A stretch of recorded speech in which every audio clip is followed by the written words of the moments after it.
एक बार ओम का उच्चारण करेंगे। ओ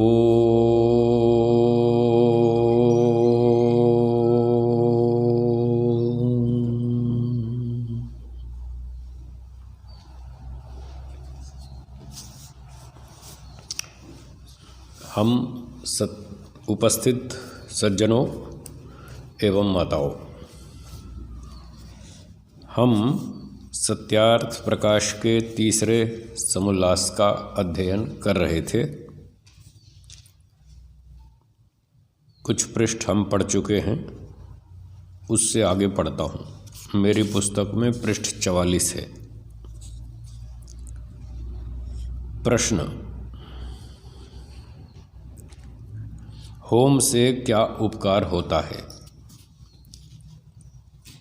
उत्तर: सब लोग जानते हैं कि दुर्गंध युक्त वायु और जल से रोग से प्राणियों को दुख और सुगंधित वायु तथा जल से आरोग्य और रोग के नष्ट होने से सुख प्राप्त होता है। सत्यार्थ प्रकाश की जो शैली है, इसमें प्रश्न और उत्तर बहुत से आते हैं। तो प्रश्न भी महर्षि दयानंद जी ने यहाँ लिखे, उनके उत्तर भी लिखे। तो प्रश्न करने वाले को हम बोलते हैं दर्शन वेद की भाषा में पूर्व पक्षी। पूर्व पक्षी का अर्थ होता है कि जो प्रश्न उठाएगा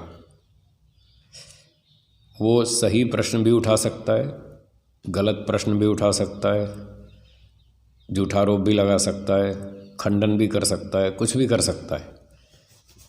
तो पूर्व पक्षी का मतलब जिसको ठीक से मालूम नहीं है, या वो जानबूझ के चालाकी भी करता है कभी कभी।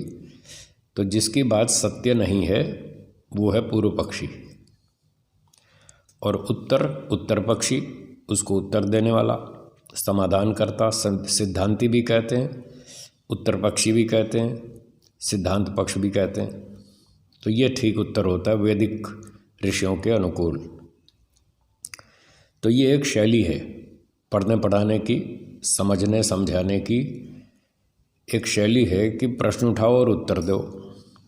उसमें क्या होता है, समय कम लगता है और बात सीधी समझ में आती है। प्रश्न का सीधा उत्तर देना चाहिए, जो बात पूछी उसी का उत्तर दें। ये बोलने लिखने की शैली है, ठीक शैली यही है। तो बहुत बार हम देखते हैं प्रश्न पूछने वाला प्रश्न कुछ और पूछता है, उत्तर देने वाला वो कुछ और ही उत्तर देता है, उसका आपस में कोई तालमेल नहीं होता। तो ये बात करने का ढंग नहीं है। बात करने का ढंग है कि जो बात पूछी जाए उसी का उत्तर दो, पहले उसका उत्तर दो जो पूछा है। बाद में आपको कोई अतिरिक्त बात बतानी हो तो बाद में, पहले नहीं। हाँ, कभी कभी बताने की एक शैली होती है कि किसी बात को समझाने के लिए हमें कुछ प्रति प्रश्न करना पड़ता है, वो एक समझाने का ढंग है। तो उस ढंग के अंतर्गत यदि कोई व्यक्ति कोई भूमिका के रूप में कोई पहले बात बताए अथवा सामने वाले से प्रति प्रश्न करे, काउंटर क्वेश्चन, तो वो ठीक है, वो गलत नहीं है। लेकिन प्रसंग से बाहर जाना, टॉपिक से विरुद्ध बात करना, वो गलत है। तो महर्षि जी ने इस शैली का उपयोग किया। ये शैली बहुत अच्छी है, सबसे बढ़िया सरल शैली है। और ये शैली वेदों में से है। वेदों में ऐसे बहुत मंत्र हैं जिनमें प्रश्न उठाए गए, फिर उनके उत्तर भी दिए गए। कस्त्वा विमुंचति, सत्वा विमुंचति, कस्मै त्वा विमुंचति, तस्मै त्वा विमुंचति, ये वेद का मंत्र। तो इसमें प्रश्न भी और उत्तर भी है। तो इस प्रकार से ये शैली ऋषियों ने वेदों से सीखी। और इसमें पूर्व पक्ष जो बात कहता है, तो यहाँ जो प्रश्न उठाए हैं ये स्वामी दयानंद जी ने स्वयं अपनी ओर से उठाए हों, ऐसा भी हो सकता है। स्वयं ही प्रश्न उठाए, स्वयं ही उत्तर दिए विषय को समझाने के लिए। अथवा दूसरा पक्ष ये भी है कि कभी कभी उनसे लोग पूछ लेते थे कोई बात, तो उन्होंने उसका उत्तर दिया प्रवचन में, फिर उसी को पुस्तक में लिख दिया। किसी और ने जो पूछा उसको यहाँ प्रश्न के नाम से लिख दिया, और जो उन्होंने समाधान किया उसको यहाँ उत्तर के नाम से लिख दिया। तो ये शैली को भी समझ लें तो आगे पुस्तक समझने में आसानी होगी। तो प्रश्न में किसी ने ये पूछा कि होम से क्या उपकार होता है, चाहे किसी ने पूछा हो या महर्षि जी ने स्वयं लिखा हो, ये प्रश्न है। इसका उत्तर दिया उन्होंने कि सब लोग जानते हैं दुर्गंध युक्त वायु और जल से रोग उत्पन्न होते हैं। तो दुर्गंध से वायु से, दुर्गंध वाली वायु से और दूषित जल से, पानी नालों में सड़ता रहता है तो उससे भी रोग पैदा होते हैं, और रोग से प्राणियों को दुख होता है, तो जिसको भी वो रोग लगेगा वो दुखी होगा। और दूसरी बात, सुगंधित वायु तथा जल से आरोग्य, अच्छी सुगंध युक्त वायु हो और पानी शुद्ध हो, दूषित ना हो, तो उससे आरोग्य मतलब स्वास्थ्य बढ़ता है, स्वास्थ्य अच्छा रहता है, रोग नहीं लगते, और रोग के नष्ट होने से दुख सुख प्राप्त होता है। तो सुगंधित वायु से आरोग्य होता है, रोग का नाश होता है, इससे जो है सुख बढ़ता है। तो होम करने में ये उपकार बताया। होम का मतलब हवन, यज्ञ, अग्निहोत्र। तो होम हवन अग्निहोत्र करते हैं, उससे जलवायु की शुद्धि होती है, सुगंध बढ़ती है, रोग नष्ट होते हैं, इससे सबको सुख मिलता है। तो ये होम करने से उपकार होता है। अगला प्रश्न है, चंदन आदि घिसकर किसी को लगावें व घृत आदि खाने को देवें तो बड़ा उपकार हो। अग्नि में डाल के व्यर्थ नष्ट करना बुद्धिमानों का काम नहीं। देखा, लगा दिया ना आरोप। पूर्व पक्षी का यही काम है, वो कहीं थोड़ी देर में कोई ना कोई आरोप लगा देगा। तो प्रश्न में पूर्व पक्षी कह रहा है चंदन घिस करके यहाँ किसी को लगाओ माथे पर तो बड़ी ठंडक मिलती है, बहुत तरावट मिलती है, अच्छा लगता है, आनंद आता है, बुद्धि अच्छी काम करती है, प्रसन्नता होती है, तो उससे तो लाभ है। और घी आदि किसी को भोजन में, मिठाई में घी खिलाओ। हरियाणा में घी बूरा खाते हैं ना, हाँ, तो उसका हरियाणा में घी बूरा खिलाओ तो आदमी खुश हो जाए, और घी बूरा नहीं खिलाओ तो कहे क्या भोजन खिलाया, ये कोई भोजन है? उसको भोजन ही अच्छा नहीं मानते। तो इस प्रकार से घी आदि किसी को खिलावे तो बड़ा उपकार हो, उसको सुख मिले। और अग्नि में डाल के व्यर्थ नष्ट करना, ये तो बुद्धिमानों का काम नहीं है। खामखा आग में फूंक रहे, घी जला रहे, नष्ट हो रहा है, क्या मतलब? ये कोई बुद्धिमत्ता नहीं है। उत्तर, महर्षि जी कहते हैं जो तुम पदार्थ विद्या जानते होते तो कभी ऐसी बात नहीं कहते।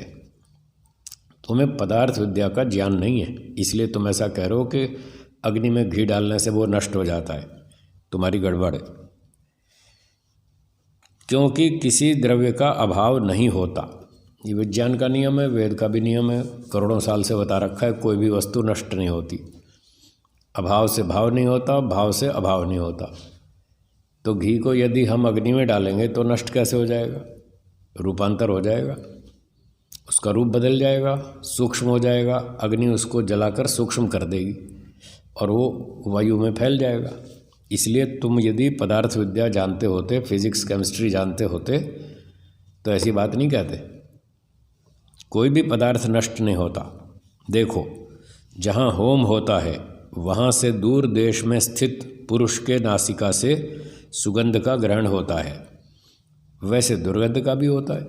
अब जहाँ कूड़ा कचरा गंदगी हो तो हवा जब चलेगी वहाँ से तो दूर तक जाएगी, वहाँ दुर्गंध आएगी लोगों को, उससे बीमारी फैलेगी।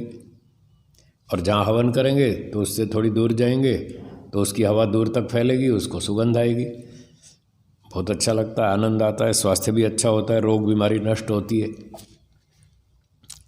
तो इस प्रकार से इतने ही से समझ लो कि अग्नि में डाला हुआ पदार्थ सूक्ष्म होके फैलकर वायु के साथ दूर देश में जाकर दुर्गंध की निवृत्ति करता है। इसलिए उसमें फ़ायदा ही है, नुकसान क्या हुआ? उल्टा सुगंध वाली वायु शुद्ध हुई, जल शुद्ध हुआ है, उससे तो लोगों को लाभ ही होता है, सुगंध भी आती है, रोग भी नष्ट होते हैं। तो कोई घी आदि हवन में डालने से बेकार नहीं जाता, वो नष्ट नहीं होता। प्रश्न, जब ऐसा ही है तो केसर, कस्तूरी, सुगंधित पुष्प और अतर आदि के घर में रखने से सुगंधित वायु होकर सुखकारक हो जाएगा। फिर अग्नि में क्यों डालो, अपने घर में ही रखो ना, अलमारी में रखो, कमरे में रखो, केसर कस्तूरी आदि आदि, चंदन वंदन, जो भी फूल फाल हैं, अतर और चंदन आदि, अगर तगर, बहुत सारी खुशबू वाली चीज़ें हैं, तो उनको घर में ही रख लो, इतना ही काफ़ी है। उत्तर, उस सुगंध का वह सामर्थ्य नहीं है कि गृहस्थ वायु को बाहर निकालकर शुद्ध वायु को प्रवेश करा सके, क्योंकि उसमें भेदक शक्ति नहीं है। और अग्नि ही का सामर्थ्य है कि उस वायु और दुर्गंध युक्त पदार्थों को छिन्न भिन्न और हल्का करके बाहर निकालकर पवित्र वायु को प्रवेश करा देता है। तो कमरे में आपने चंदन, फूल, इधर उधर की खुशबू वाली चीज़ें रख ली, टेबल पे रख ली, अलमारी में रख ली, कहीं भी रख ली, तो उससे जितनी सुगंध फैलेगी वो बहुत थोड़ी होगी। और उस सुगंध का ये सामर्थ्य नहीं है कि वो कमरे के, घर के अंदर की अशुद्ध वायु को बाहर निकाल दे, इतनी शक्ति उसमें नहीं है। गृहस्थ वायु मतलब घर में स्थित वायु, जो घर के अंदर वायु है, बरामदे में, कमरे में, जहाँ जहाँ भी घर के अंदर जितनी वायु है, वो तो क्योंकि हम सारा दिन सांस लेते रहते हैं, तो कुछ ना कुछ तो वायु दूषित होती है। घर में घूमते रहते हैं, कमरों में रहते हैं, अंदर बैठते हैं, बाहर बैठते हैं, सांस छोड़ते रहते हैं, और धूल मिट्टी भी आती रहती है, कुछ ना कुछ प्रदूषण होता ही रहता है। तो कमरे में रखी जो अगर तगर चंदन, फूल आदि हैं, उनकी खुशबू में इतनी शक्ति, सामर्थ्य नहीं है कि जो हमारे घर की दूषित वायु है उसको घर से बाहर निकाल दे, इतना सामर्थ्य उसका नहीं है। और जो बाहर शुद्ध वायु है उसको हमारे घर में प्रवेश करा दे, इतना सामर्थ्य नहीं है उस वायु सुगंध आदि में, क्योंकि उसमें भेदक शक्ति नहीं है, ये कारण। परंतु अग्नि में वो शक्ति है। अग्नि ही का सामर्थ्य है कि उस वायु और दुर्गंध युक्त पदार्थों को छिन्न भिन्न और हल्का करके बाहर निकालकर पवित्र वायु को प्रवेश करा देता है। तो घर में जो हम अग्निहोत्र करेंगे उसमें इतनी शक्ति है अग्नि में कि वो जब अग्नि जलेगी और इसमें सुगंधित चीज़ें डालेंगे, रोगनाशक डालेंगे, 4 प्रकार के द्रव्य हवन में डाले जाते हैं, सुगंधी वाले और रोगनाशक, पुष्टिकारक और मीठे। तो ये चारों प्रकार के द्रव्य जब अग्नि में जलाए जाएंगे तो वो अग्नि में इतनी शक्ति है कि उनको सूक्ष्म कर देगा, जला करके उसके छिन्न भिन्न मतलब टुकड़े टुकड़े अलग कर देगा।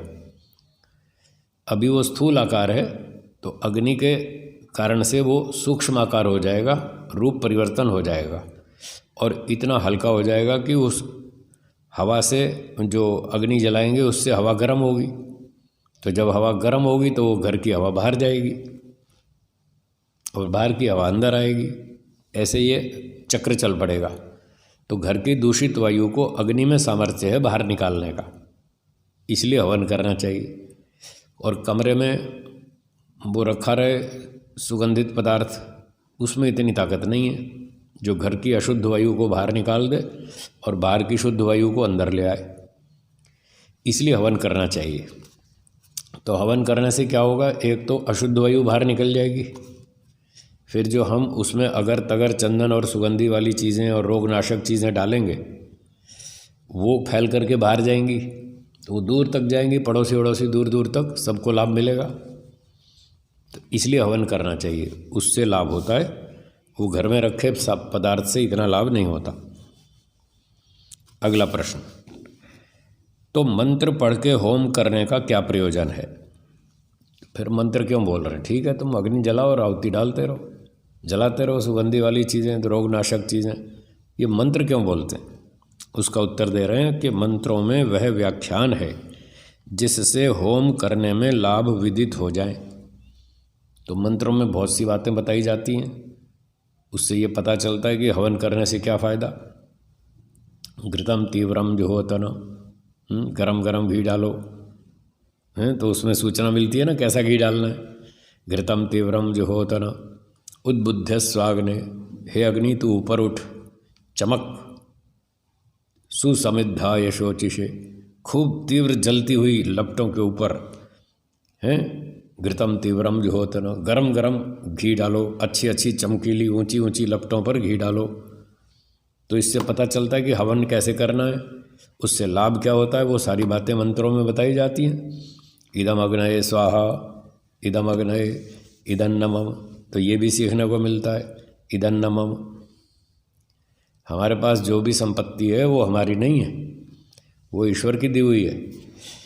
और ईश्वर ने कहा है कि भाई मैं तुम्हें संपत्ति देता हूँ, इसका स्वयं भी लाभ उठाओ और जो फालतू हो बांट दो। इदन्नमम, ये मेरी नहीं है, ईश्वर की दी हुई है। तो ईश्वर के आदेशानुसार उसको प्रयोग करो, खर्च करो। तो ऐसी बहुत सारी बातें हमको मंत्रों से जानने को मिलती हैं, इसलिए मंत्र पाठ किया जाता है हवन में। और मंत्रों की आवृत्ति होने से कंठस्थ रहें, और रोज़ रोज़ मंत्र बोलेंगे तो याद भी रहेंगे। ओम विश्वानि देव सवितर दुरितानि परासुव यद भद्रम तन्न आसुव, रोज़ दोहराते हैं, वो याद रहता है। तो याद रहने से क्या लाभ होता है? वेद पुस्तकों का पठन पाठन और रक्षा भी होवे। तो वेद पुस्तकों का पठन पाठन चलता है, मंत्र पढ़े जाते हैं, पढ़ाए जाते हैं, याद किए जाते हैं, दोहराए जाते हैं, और फिर उनको पढ़ने से उनकी सुरक्षा होती है वेदों की। इसलिए मंत्र पढ़ करके हवन करना चाहिए। और एक लाभ ये भी है, बीच बीच में हम मंत्र पढ़ते हैं, फिर आहुति देते हैं, स्वाहा बोलते हैं। उसका एक ये लाभ भी है कि अग्नि में जो आहुति डालते हैं वो ठीक तरह से जलती है। आप अग्नि जलाओ और 1 किलो सामग्री यूँ एक साथ डाल दो तो वो अच्छी तरह नहीं जलेगी। लेकिन एक मंत्र बोला, उसमें 20-25 सेकंड लगे, 30 सेकंड लगे, तो आपने एक स्वाहा पर आहुति दी। अब अगला मंत्र बोलेंगे तो 30 सेकंड बाद फिर अगली आहुति जाएगी। बीच में जो 30 सेकंड का गैप मिल गया, उसमें वो पिछली आहुति अच्छी तरह जलेगी। तो थोड़ी थोड़ी डालेंगे, रुक रुक के डालेंगे स्वाहा पर, बीच बीच में मंत्र बोलते रहेंगे तो गैप होता रहेगा, आहुतियों में अंतर मिलेगा, समय मिलेगा, जिससे कि पिछली आहुति ठीक से जल जाए। जब पिछली आहुति जल गई तो फिर हमने मंत्र आगे बोला, तब तक वो जल जाएगी, तो दूसरी आहुति फिर डाल देंगे। फिर जब तक वो जलेगी तब तक तीसरा मंत्र पढ़ लेंगे, फिर स्वाहा पर उसकी आहुति डालेंगे। तो इस तरह से ठीक से जलेगी और उसका पूरा लाभ मिलेगा। और यूँ 1 किलो 2 किलो सामग्री धड़ाम से इकट्ठी डाल दो तो वो लाभ नहीं होगा, ठीक से जलेगी भी नहीं। इसलिए मंत्र पढ़ा जाता है, बीच बीच में आहुति में भी गैप मिलता रहे। प्रश्न, क्या इस होम करने के बिना पाप होता है? उत्तर, हाँ, क्योंकि जिस मनुष्य के शरीर से जितना दुर्गंध उत्पन्न होके वायु और जल को बिगाड़कर रोगोत्पत्ति का निमित्त होने से प्राणियों को दुख प्राप्त कराता है, उतना ही पाप उस मनुष्य को होता है। इसलिए उस पाप के निवारणार्थ उतना सुगंध व उससे अधिक वायु और जल में फैलाना चाहिए। तो जब होम नहीं करते जो लोग, हवन नहीं करते, तो सांस तो वो भी लेते हैं, कार्बन डाइऑक्साइड तो वो भी छोड़ते हैं, वायु को दूषित करते हैं, नहाते भी हैं, कपड़ा भी धोते हैं, मोटर गाड़ी भी चलाते हैं, पेट्रोल भी जलाते हैं, डीजल जलाते हैं, और चूल्हा भी जलाते हैं, वहाँ भी प्रदूषण होता है। सब्जी काटते हैं, उसके भी छिलके होते हैं, फल वल काटते हैं, उसके भी छिलके होते हैं। तो बहुत सारा प्रदूषण वो फैलाता है मनुष्य। अब जितना वो प्रदूषण फैलाता है तो उतनी शुद्धि भी तो करनी चाहिए। कौन करेगा? हम ही करेंगे, कोई भेड़िए गधे थोड़ी करेंगे। हमने फैलाया प्रदूषण, उसको हम ही ठीक करेंगे। हमारे पास हाथ भी हैं, बुद्धि है, हाथ हैं, साधन हैं, वाणी भी है। तो ये यज्ञ करके प्रदूषण का निवारण करना ये मनुष्यों के ही बस का है। तो सारे मनुष्य प्रदूषण फैलाते हैं अरबों की संख्या में, तो कितना प्रदूषण रोज़ होता होगा, तो उसकी शुद्धि भी तो करनी चाहिए। अगर घर में आप कचरा ही कचरा फैलाए जाओ और झाड़ू नहीं लगाओ और पोछा नहीं लगाओ, साफ सफाई नहीं करो, तो 1 हफ्ते में तो घर ऐसा हो जाएगा बेकार है, कब्रिस्तान जैसा हो जाएगा, कोई रहने लायक भी नहीं रहेगा। इसलिए रोज़ सुबह सुबह उठते ही लोग झाड़ू पोछा करते हैं, सफाई करते हैं, तो प्रसन्नता होती है, स्वास्थ्य अच्छा रहता है, रोग नहीं बढ़ता। तो जो घर में रहता है तो उसका ही काम है उसकी शुद्धि करना। अब हम इस पृथ्वी पर रहते हैं, प्रदूषण तो रोज़ फैलावें और सफाई करें नहीं, तो वही हाल होगा। आज हो गया ऐसा ही हाल है, देखो सब जगह प्रदूषण है, इतना खतरनाक प्रदूषण है। अब ये तो कोरोना के कारण मास्क लगाना पड़ रहा है, नहीं तो इससे पहले भी कितना खतरनाक प्रदूषण था। कोरोना से पहले बहुत भयंकर प्रदूषण था कि लोगों को पहले भी मास्क लगा के लोग चलते थे। मोटरसाइकिल पे चलते हैं जो बाइक पर, वो ऐसे रुमाल बांध के चलते थे जैसे चोर डाकू चलते हैं। ऐसे कईयों का तो डाउट होता था ये क्या आदमी है, मुंह ढक के चल रहा है, पता ही नहीं चल रहा कौन है, अच्छा है कि खराब आदमी पता ही नहीं चलता। अब तो बहाना मिल गया लोगों को मास्क लगाने का, तो उससे भी पता नहीं चल रहा कौन कैसा आदमी है। तो प्रदूषण पहले भी बहुत फैलाया लोगों ने, मोटर गाड़ियाँ चलाई, कारखाने चलाए, फैक्ट्रियाँ चलाई, ट्रेनें चलाई, बसें चलाई, ट्रक चलाए, स्कूटर कार चलाए, कितना प्रदूषण फैलाते। तो इसकी शुद्धि ऐसे करने से ही होती है। तो इसलिए कह रहे हैं महर्षि जी, जो जितना शरीर से दुर्गंध उत्पन्न करता है और वायु जल को बिगाड़ता है, वह रोगोत्पत्ति का निमित्त मतलब कारण, रोग उत्पत्ति का कारण होने से मनुष्य प्राणियों को दुख प्राप्त कराता है। तो मनुष्य भी प्रदूषण फैलाता है और पशु पक्षी भी फैलाते हैं, उनसे भी तो होता है ना प्रदूषण। अब वो तो बेचारे हवन कर नहीं सकते, उनके पास इतनी बुद्धि नहीं है, हाथ पैर नहीं, साधन नहीं है, तो प्रदूषण वो भी फैला रहे हैं, उसको भी हमें ही ठीक करना है। मनुष्य जो प्रदूषण फैला रहे हैं उसको भी हमें ही ठीक करना है। तो उसका तरीका यही है कि हवन करो, परंतु जो नहीं करते वो प्रदूषण फैलाते हैं, इसलिए उनका पाप लगता है उनको। इसलिए उस पाप के निवारणार्थ, तो उस पाप के निवारण करने के लिए, शुद्धि करने के लिए, प्रदूषण ठीक करने के लिए उतना सुगंध व उससे अधिक वायु और जल में फैलाना चाहिए। तो जितना मनुष्य लोग फैलाते हैं प्रदूषण, उतना ही शुद्धि भी करें और प्राणियों के हिस्से का भी करें, नहीं तो उनका हिस्से का तो वो तो करते नहीं, हमें ही करना है। हम नहीं करेंगे तो फिर यहाँ प्रदूषण की हालत इतनी बढ़ जाएगी, फिर सांस लेना मुश्किल होगा। बताते हैं कुछ देशों में तो प्रदूषण इतना बढ़ गया कि लोगों को वो सांस लेने में दिक्कत होने लग गई। कुछ रोगी होते हैं ना, जैसे सांस के रोगी होते हैं, श्वास रोगी, तो उनको सड़क पे चलने में शुद्ध ऑक्सीजन नहीं मिल पा रही थी, तो परेशानी होने लगी। तो सरकार ने वो बूथ बनाए, ऑक्सीजन बूथ, जैसे पहले टेलीफोन बूथ होते थे ना, ऐसे बूथ बना दिए। भाई यहाँ 1 पाउंड डालो और 5 मिनट ऑक्सीजन लो, तुम्हारी जान बच जाएगी, नहीं तो मर जाओगे। तो कहीं $1 डालो, कहीं 1 पाउंड डालो, जैसी भी वहाँ की करेंसी हो। तो ऐसे ऑक्सीजन बूथ भी बना दिए गए। मैंने सुना था बम्बई में भी कि कहीं एक आध बूथ बना है ट्रायल बेसिस पर, हो सकता है बना हो, पता नहीं मुझे, पर सुना है।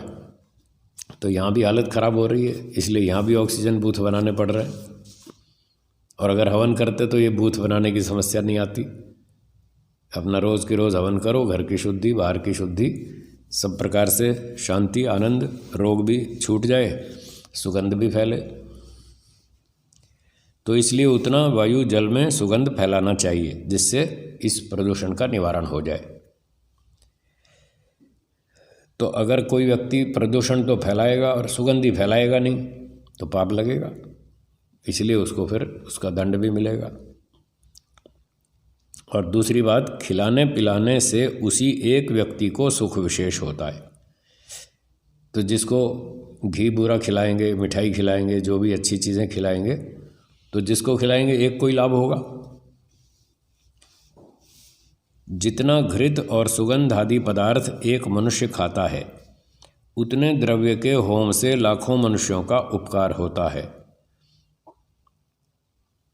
तो जितना घी एक मनुष्य खाएगा, अगर उतना घी हवन में डाल दें तो कई लोगों तक, हज़ारों तक दूर जाएगा, हज़ारों को लाभ होगा। और ऐसे थोड़ा 50 ग्राम, 100 ग्राम, 200 ग्राम घी जलाएंगे तो दूर दूर तक हज़ारों लोगों को फ़ायदा होगा। और खाने से तो एक को ही होगा, 25 को खिलाएंगे तो 25 को होगा, पर अग्नि में डालने से तो हज़ारों तक, और ज़्यादा डालेंगे तो लाखों तक भी जाएगा।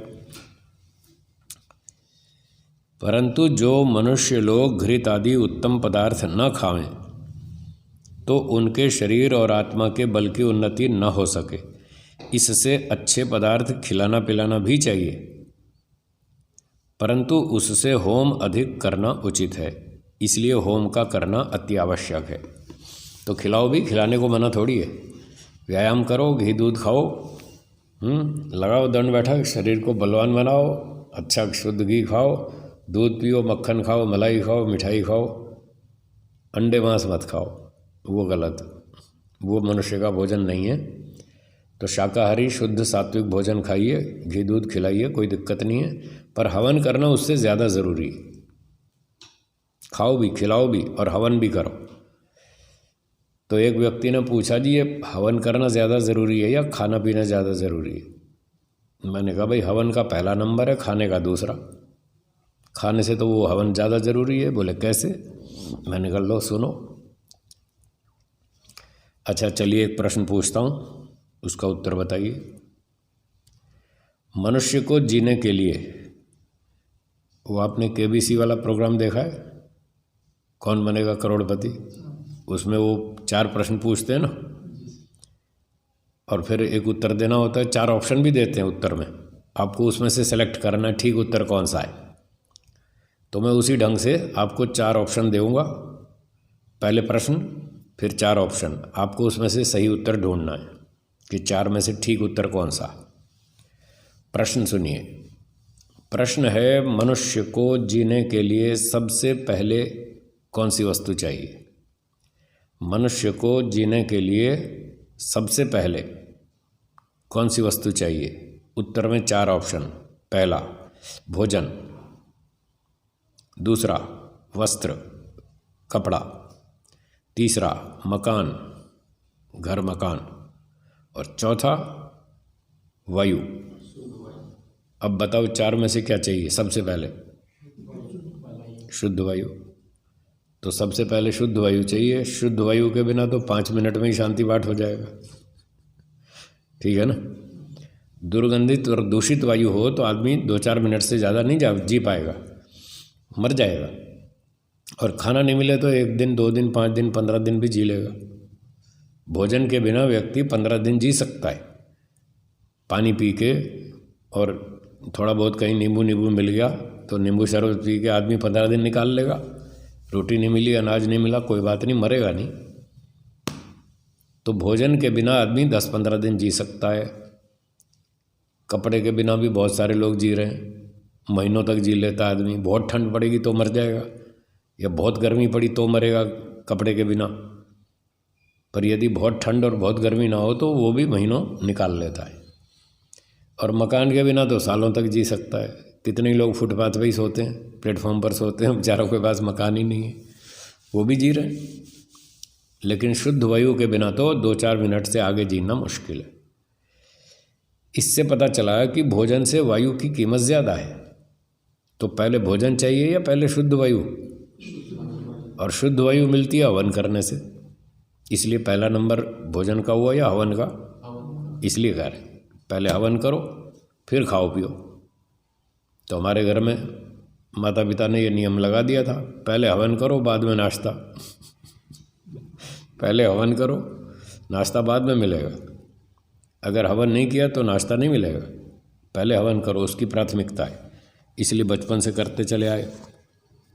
तो ये हवन करना चाहिए, खिलाना पिलाना भी चाहिए, परंतु होम करना उससे ज़्यादा आवश्यक है। इसलिए पहले होम करो, वायु जल की शुद्धि करो, स्वास्थ्य को अच्छा बनाओ, फिर भोजन भी खाओ और खिलाओ भी। अगला प्रश्न, प्रत्येक मनुष्य कितनी आहुति करे और एक एक आहुति का कितना परिमाण है? प्रत्येक मनुष्य को 16-16 आहुति और 6-6 मासे घृत आदि का एक एक आहुति का परिमाण न्यून से न्यून चाहिए, और जो इससे अधिक करे तो बहुत अच्छा है। तो प्रत्येक मनुष्य को 16-16 आहुति, यानी 16 सुबह और 16 शाम को 2 बार करना है हवन, तो 32 आहुति रोज़ डालनी चाहिए। और 6 मासा घी, 6 मासा मतलब 6 ग्राम, मोटी भाषा में आजकल की माप तोल में 6 ग्राम, तो 6 ग्राम घी एक आहुति में, और 16 होती में 16 छिक्के 96, लगभग 100 ग्राम। तो 100 ग्राम सुबह, 100 ग्राम शाम को, यानी 200 ग्राम घी रोज़ जलाना चाहिए एक मनुष्य को। अब कहेंगे साहब घी बहुत महंगा हो रहा है, इतने तो पैसे नहीं है, 200 ग्राम घी रोज़ जला देंगे तो घर कैसे चलेगा, इतना तो खर्चा नहीं है हमारे पास। तो वैसे सामान्य रूप से इतना होना चाहिए। अब नहीं है तो थोड़ा कम कर लो, फिर मजबूरी है। और लिखा है अधिक हो तो बहुत ही अच्छा है। मान लो बड़े धनवान लोग हैं, सेठ लोग हैं, तो वो 200, 300, 400, 500 ग्राम भी रोज़ जला सकते हैं। तो जो 200, 400, 500 ग्राम जला सकते हैं वो 500 ग्राम घी जलाएं हवन में, उसकी आहुति दें। और कई बड़े सेठ होते हैं, बहुत श्रद्धालु होते हैं, उनकी रुचि भी होती है और उनको समझ में भी आ गया कि ये अग्नि में घी जलाएंगे तो इससे बहुत पुण्य मिलेगा, दूसरों का कल्याण होगा, उसका सारा पुण्य हमको मिलेगा। तो ऐसे भी लोग हैं जो 1-1 किलो रोज़ घी जलाते हैं, 2-2 किलो, 1.5 किलो जलाने वाले भी मैंने देखे हैं। 2-2 किलो रोज़ घी जलाते हैं हवन में, ऐसे लोग भी हैं। तो अच्छी बात है, लिखा है महर्षि जी ने अधिक करे तो और भी अच्छा है, पर इतना तो कम से कम होना चाहिए। अब किसी का इतना भी सामर्थ्य ना हो तो फिर थोड़ा और कम कर ले भाई, 100 ग्राम तो जला ले कम से कम, इतना तो जलाना ही चाहिए, नहीं तो फिर शुद्धि क्या होगी। तो ये कम से कम इतना घी रोज़ हवन में डालना चाहिए। पॉज।